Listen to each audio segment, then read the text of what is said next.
오늘 우리 함께 나누실 말씀은 요한계시록 14장 12절 말씀입니다. 자리에서 일어나셔서 요한계시록 14장 12절, 신약성경 413쪽입니다.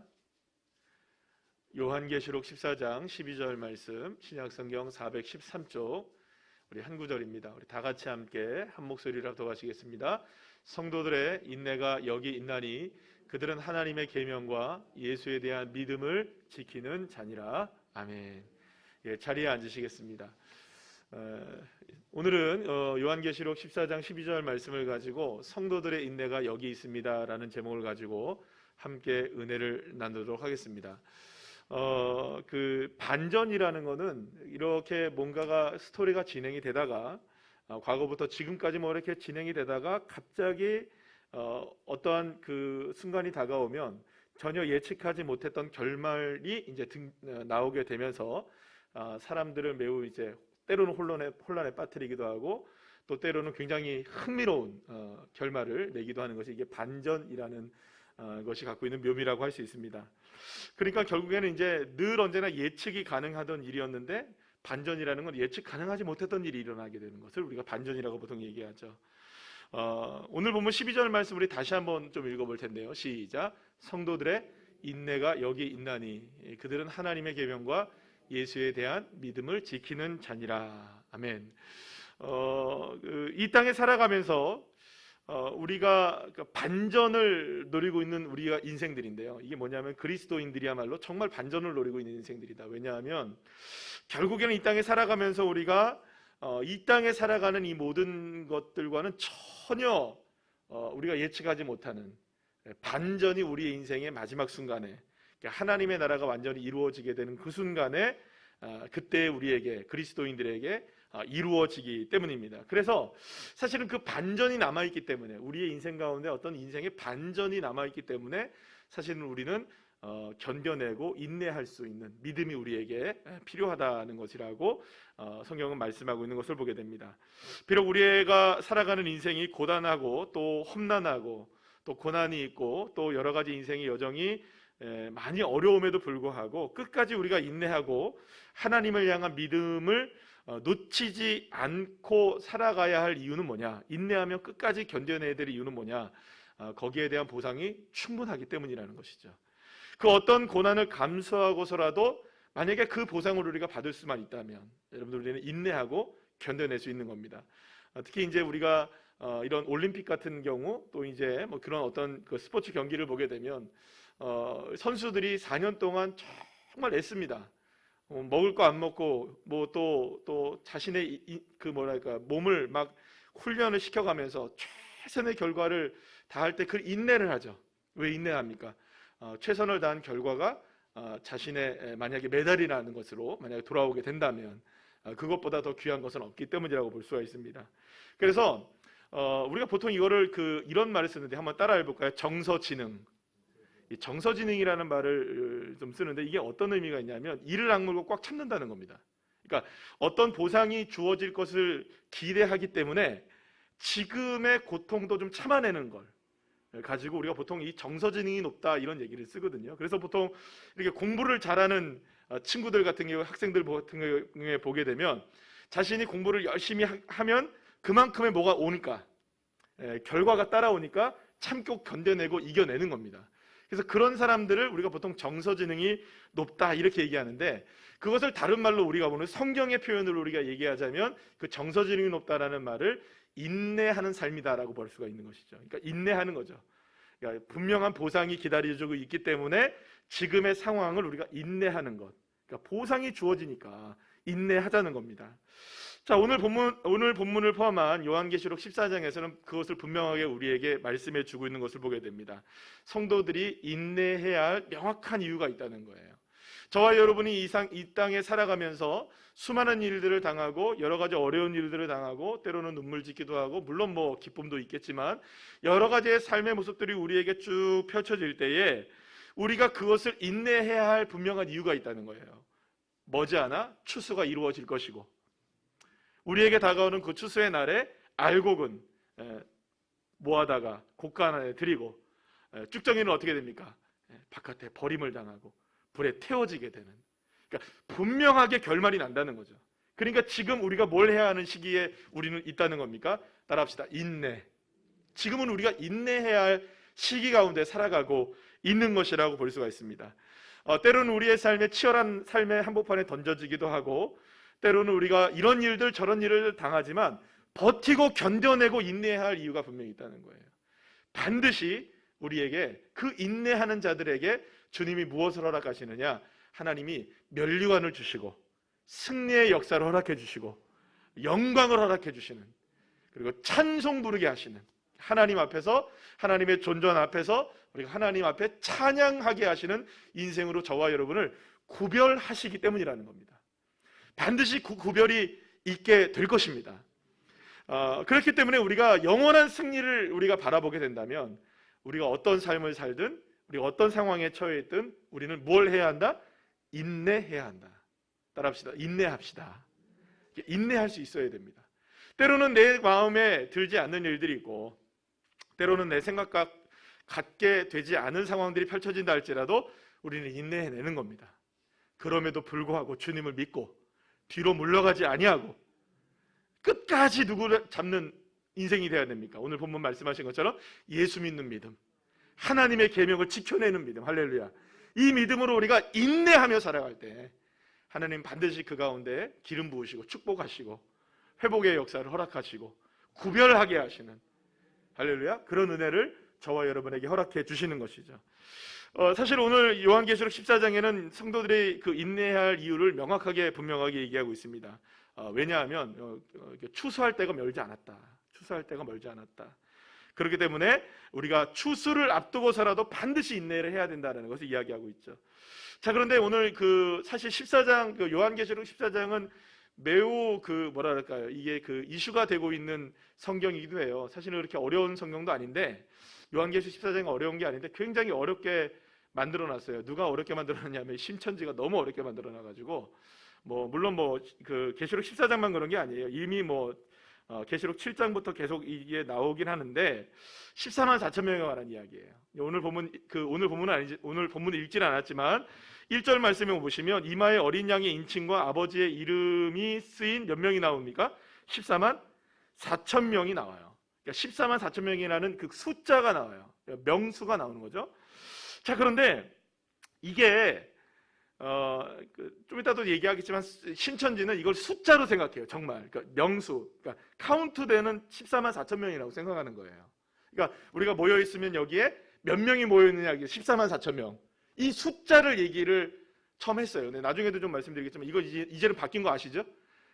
바뀌었어요. 아셔요? 아시는 것도 이상하고 모르는 것도 이상하고 얘기 잘 하셔야 됩니다. 그죠?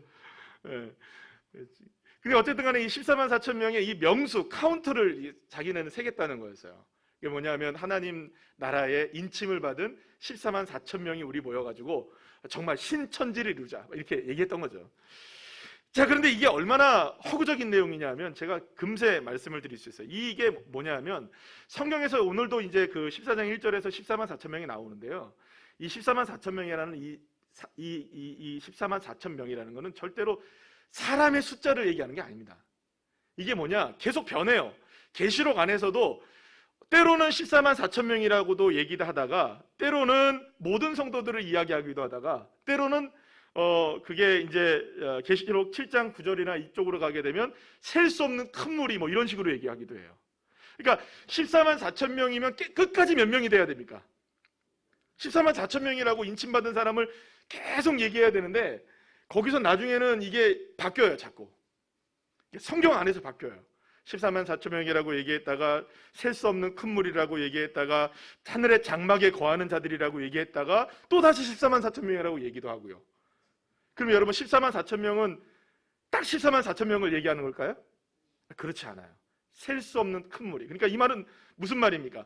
예수 그리스도를 구주로 믿고, 그리고 또 하나님의 자녀가 되는 권세를 누리는 사람, 그 모든 숫자들을 대표적으로 무엇이라고 얘기합니까? 14만 4천 명이라고 얘기하는 거예요. 그래서 14만 4천 명이 나오게 된 이유는 뭐냐면 이게 아주 쉽습니다. 12 곱하기 12 곱하기 1000이에요. 그러면 딱 뭐가 나와요? 14만 4천 명이 나오거든요. 이게 왜냐? 12는 뭘까요, 여러분? 구약의 12지파. 그 다음에 12는 뭘까요? 신약의 12사도를 이야기해요. 그래서 구약의 12지파와 신약의 12사도는 모든 성도들을 가리키는데 1000이라는 숫자는 뭐냐? 그게 군대의 숫자거든요. 그래서 14만 4천 명이 나오는 거예요. 근데 이거를 갖다가 숫자로 명수로 세다 보니까요, 골치 아파지는 거예요.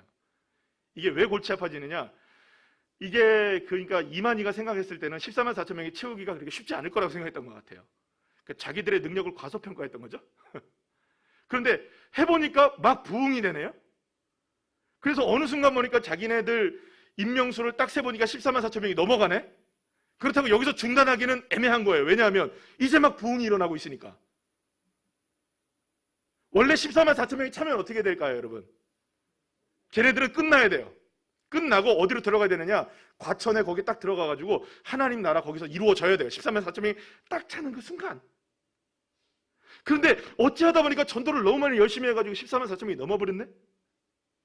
그러니까 골치 아파진 거예요, 얘네들이. 그래서 어떻게 했느냐?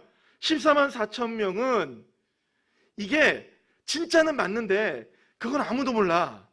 누구만 알아? 누구만 할까요, 여러분? 왜 모르는 척 하세요? 누구만 할까요? 이만희만 아는 거예요. 그러니까 20만 명이 되든 30만 명이 되든 14만 4천 명은 누가 정하는 겁니까? 이만희만 정하는 거예요. 그러니까 여러분들 이게 이제 막 나가기 시작하는 거예요. 이제 막 전도하는 거예요. 그래서 그 중에서 전도 제일 많이 하는 사람이 어디에 들어가는 거예요?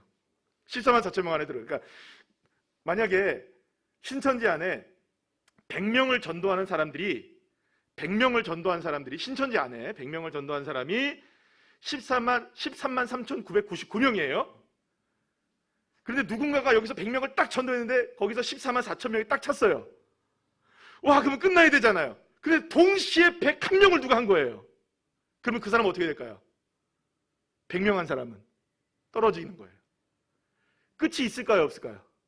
끝이 없는 거예요. 그러니까 계속 14만 4천 명이 안 차는 거예요, 걔네는. 아, 머리 똑똑하죠, 그죠? 그렇게 이제 만들어버린 거예요. 그래서 신천지의 허구는 14만 4천 명에서 자기들이 주장하는 거가 14만 4천 명으로 시작했는데 실상 14만 4천 명 때문에 자신들의 허구가 다 드러나요. 여러분 혹시라도 신천지에 관심이 있걸랑 관심이 없어지시기를 축복합니다. 14만 4천 명 안에 들어야 된다 뭐 이런 생각을 절대 하지 마십시오. 이미 예수 그리스도를 믿으면, 할렐루야, 내가 주 예수 그리스도를 구주로 믿고 고백을 하면, 믿습니까?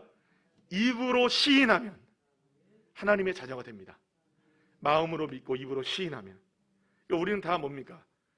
어찌 보면 다 14만 4천 명 안에 들어와 있는 거예요. 셀 수 없는 큰 무리 안에 들어와 있는 것이고 또한 하늘의 장막 안에 거하는 자들이 되어진 겁니다. 믿으십니까? 그러니까 여러분, 이 숫자에 집중하게 하는 이 신천지 때문에 이 완전히 요한계시록을 버려버렸어요. 절대로 그런 것들에 여러분들 속으시면 안 됩니다. 절대로 속으시면 안 됩니다. 기묘하게 비슷해 보여요. 그런데 아니에요. 여러분 그러면 한번 생각하죠. 그들은 이렇게 생각한단 말이에요. 왜냐하면 자기들 이렇게 생각하는 거예요. 이거 일반 목사들은 이거 잘 몰라 이렇게 얘기해요. 잘 얘기 안 해. 이거 너희들한테 안 가르쳐줘 이렇게 얘기한다고요. 그럼 왜 안 가르쳐줄까요, 여러분? 여러분들한테 왜 안 알려줄까요, 이거를? 아니 쓸데없는 거 뭐하러 가르쳐줘요? 저도 모르는데 그거를 쥐들이 하는 건데. 여러분 그건 알 필요도 없고 알아서도 안 되고 그런 것들은 우리가 생각할 필요가 없는 거예요. 아니 근데 그걸 안 가르쳐 준다고 이상한 거라고 얘기를 하더라고요. 그래서 매일마다 이분들이 한 2주에 한 번씩은 친절하게 신천지에서 편지가 와요. 저한테. 그래서 목사님 들어보십시오. 한번 드러나 보시지요. 그래 이제부터는 처음 받아가지고 다 찢어버렸는데 이제는 찢어버리는 것도 일이더라고요. 그래갖고 반송 다 해버렸어요. 그러니까 이번 주는 아직 안 왔어요. 또 올지도 몰라요. 계속 반송을 다 해버렸으니까. 하나님의 교회인가요? 거기에서도 오는 거 있으면 다 반송해버렸어요. 받기도 귀찮더라고요. 이제. 자, 어쨌든 사랑하는 여러분, 14만 4천 명 안에 들기 위해서 노력하는 인생들, 그거는 참 정말 의미 없는 인생입니다. 우리가 여러분들 14만 4천 명 안에 들기 위해서 예수 믿습니까? 예수를 믿으니 14만 4천 명 안에 들어가는 겁니까? 들어가는 겁니까? 예수님을 믿으니 들어가는 거죠. 그런데 걔네는 14만 4천 명 안에 들기 위해 예수를 믿어요. 그러면 여러분 14만 4천 명 안 들으면 어떡할 거예요? 예수 안 믿을 거예요? 그 잘못된 거잖아요. 방법 자체가 잘못된 거잖아요. 사랑하는 여러분, 예수님만 믿으면 됩니다. 그러면 우리는 셀 수 없는 무리 안에 들어오고 하나님의 구원받는 백성이 되어집니다. 만약에 지금 여기서 이야기한 것에 대해서 불쾌감을 느끼신다거나 그러면 여러분들 회개하십시오. 무슨 얘기인지 아시겠어요? 네. 빨리 주님 앞으로 돌아오시기를, 특히 이제 인터넷으로 이 방송을 듣는 분들이 계시니까 혹시라도 들으신다면 주님 앞으로 나오시기를 간절히 축원합니다. 이만희 섬기지 마시고. 자, 어쨌든 성도들이 끝까지 인내하며 믿음을 지킬 때 결국 그 하나님의 중요한 건 뭐냐면 14만 4천 명이 된다는 의미는 뭐냐면 하나님이 인을 치신다는 거예요. 이 인 친다는 게 뭘까요? 도장을 꽉 찍어버리는 거예요. 그러면 누구의 소유가 될까요? 우리는 하나님의 소유가 되고 하나님의 백성이 되어지는 거죠. 그러니까 여러분, 저와 여러분이 끝까지 인내하며 끝까지 믿음을 지켜내야 되는 이유는 뭐냐? 주님이 우리를 딱 보증해 주셨기 때문에 딱 우리를 도장을 찍어 놓으신 거예요. 너는 내 것이라. 믿습니까? 그러니까 이 믿음을, 그러니까 하나님의 인침을 받은 그 사람들만이 천상에서 노래를 부를 수 있는 믿음의 사람들이 되어진다는 거죠. 자, 그런데 이렇게 믿음을 지키고 인내한 14만 4천 명에 대해서 그들이 살아왔던 길에 대해서 성경은 뭐라고 정리를 하냐면 이렇게 정리를 하는데요. 한번 14장 4절에서 5절 말씀을 한번 읽어볼까요? 시작. 이 사람들은 시작. 이 사람들은 여자와 더불어 더럽히지 아니하고 순결한 자라. 어린 양이 어디로 인도하든지 따라가는 자며 사람 가운데에서 속량함을 받아 처음 익은 열매로 하나님과 어린 양에게 속한 자들이니 그 입에 거짓말이 없고 흠이 없는 자들이더라. 아멘. 여기서 첫 번째로 말하는 14만 4천 명에 대한 걸어왔던 삶이 어떤 삶이었느냐? 첫 번째, 그들은 정절이 있는 사람이었어요. 여기서 말하는 이 정절이라는 것은 단순하게 몸에 음행을 하지 않았다는 의미가 아니고요, 하나님의 백성으로서의 거룩함과 순결함을 지녔다는 거죠. 다른 것 바라보지 않았다는 거죠. 그러니까 오직 누구만 바라보는 인생, 주님만 바라보는 인생. 할렐루야. 사랑하는 여러분, 주님 바라보실 때 우리는 하나님의 인침을 받는 겁니다. 아니, 하나님의 인침을 받으니 여러분들 우리가 주님을 바라볼 수밖에 없는 거죠.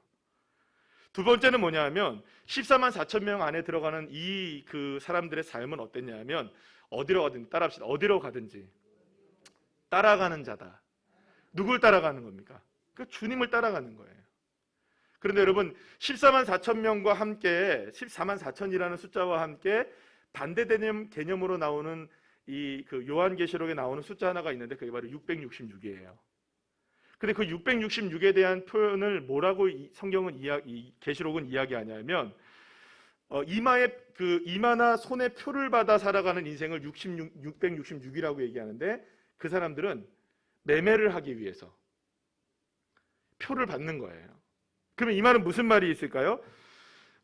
결국에는 666이라는 이 그 짐승의 표를 받지 않으면 매매를 할 수 없게 되는 거죠. 그러니까 경제적인 어려움이 당하게 되는 거죠. 그러니까는 경제적인 어려움을 피하기 위해서는 666이라는 숫자를 받게 되는 거예요.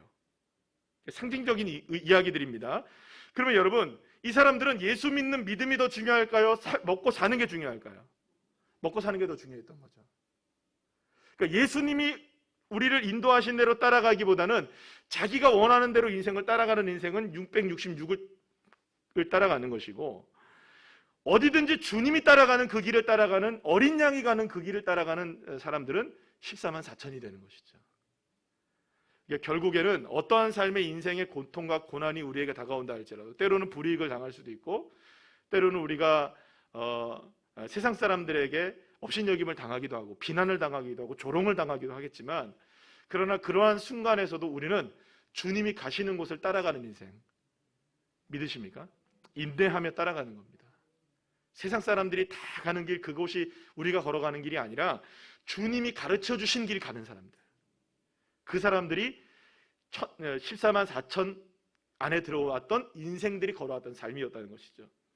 결국 14만 4천 명은 끝까지 하나님 앞에 충성하는 믿음의 군대와 같은 사람들인 겁니다. 그래서 끝까지 포기하지 않는 하나님의 소유된 백성임을 믿고 어떠한 상황에서도 어떠한 곳이든지 그런 것들이 문제가 되는 게 아니에요. 하나님을 따라가는데 전혀 문제가 되지 않는 거죠. 주님이 나와 함께 하심을 믿고 또 주님이 나를 인도하심을 믿는다면 그곳이 어디든지 하느님의 나라, 이렇게 우리가 따라가는 것이죠. 사랑하는 여러분, 저와 여러분 모두가 다 이러한 믿음으로 살기를 간절히 축원합니다. 끝까지 포기하지 않고 하나님 말씀을 지켜내며 예수 믿는 믿음의 영적 군사로서, 그리고 또 천상에서 하나님을 향해 찬양할 주의 자녀들로 그날을 우리가 기대하면서 우리가 믿음을 가지고 끝까지 인내하는 믿음의 자녀들 되시기를 간절히 축원합니다. 자, 그런데 계시록 14장 14절부터 20절까지의 내용을 보게 되면 추수하는 장면이 좀 나오게 되는데요. 이때 추수하게 되는데 예리한 낯을 가진 세 천사가 나와요.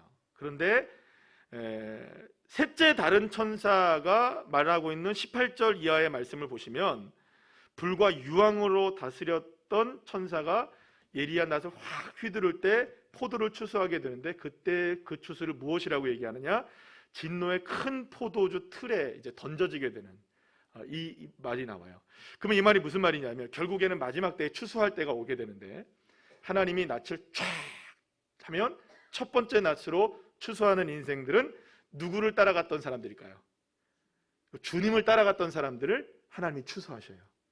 그러나 마지막에 세 번째 쫙 낯을 돌리면 진노의 포도주 틀 안에 들어갈, 그러니까 첫 번째는 14만 4천 명이겠죠? 두 번째는 뭘까요? 666을 받은 사람이겠죠. 그럼 이 666과 14만 4천 명은 명확하게 무엇으로 구분됩니까? 인내하며 끝까지 주님을 따라가는 자냐, 아니면 인내하지 못하고 세상을 향해 따라가는 자냐, 주님을 따르느냐 아니냐, 하나님의 말씀을 따르느냐 아니냐, 이것을 통하여서 결국에는 이 추수 때에 모든 것이 갈려진다는 거예요.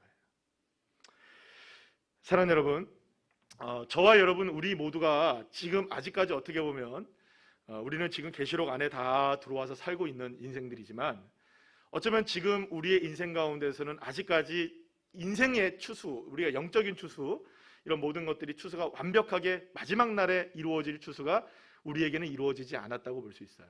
그 가운데 우리가 살아가고 있는 것이죠. 그러나 어느 순간에 우리가 그 인생이 다가오게 될 텐데, 저와 여러분이 그때가 되어질 때 우리는 하나님의 낯을 통하여서 하나님의 천상에서 찬송하는 자들로 추수가 되어야 됩니다. 그러기 위해서라도 우리는 인내해야 합니다. 인내해야 해요. 지금도 우리는 인내의 과정 가운데 있는 것입니다. 인내하지 못할 때가 굉장히 많아요. 사실은 왜 인내하지 못할까요?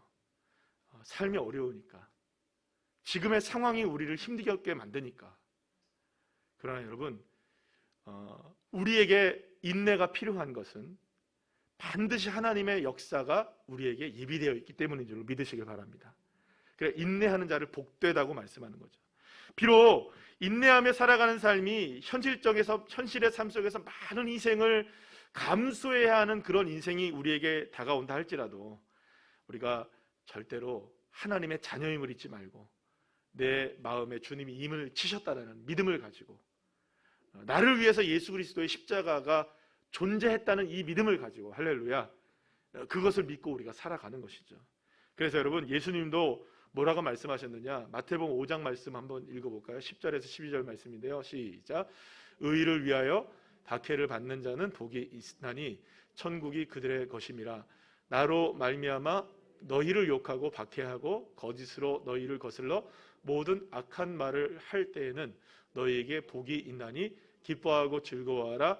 하늘에서 너희의 상이 큼이라. 아멘. 사랑하는 여러분, 주님도 알고 계십니다. 우리가 단순하게 견디며 버티는 게 쉽지 않다는 것 주님도 알고 있어요. 주님도 그것을, 예수님도 그거를 우리에게 뭐라고 얘기했냐? 박해가 너희들에게 있다라고 얘기를 하시잖아요.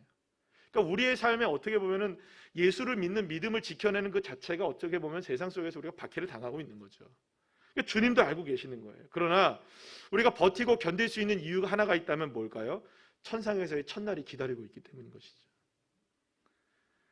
비록 우리의 삶에 박효와 같은 상황이 다가온다 할지라도 우리에게 무엇을 주시느냐? 상 주실 이가 있다 하시는 거죠. 너희의 상이 큼이라. 너희의 상이 큼이라. 그래서 어떻게 보면 오늘 새벽에도 우리가 그 말씀을 함께 나눴는데요. 울며 씨를 뿌리고 눈물로 씨를 뿌리는 자는 반드시 기쁨으로 곡식단을 거두게 될 것이다. 할렐루야. 그래서 우리에게 무엇이 필요하느냐? 눈물이 필요한 거죠. 울음이 필요한 겁니다. 왜냐하면 주님을 의지하는 것 자체가 우리에게 무엇이 필요한 과정들일까요? 그렇죠. 눈물이 필요한 과정들입니다.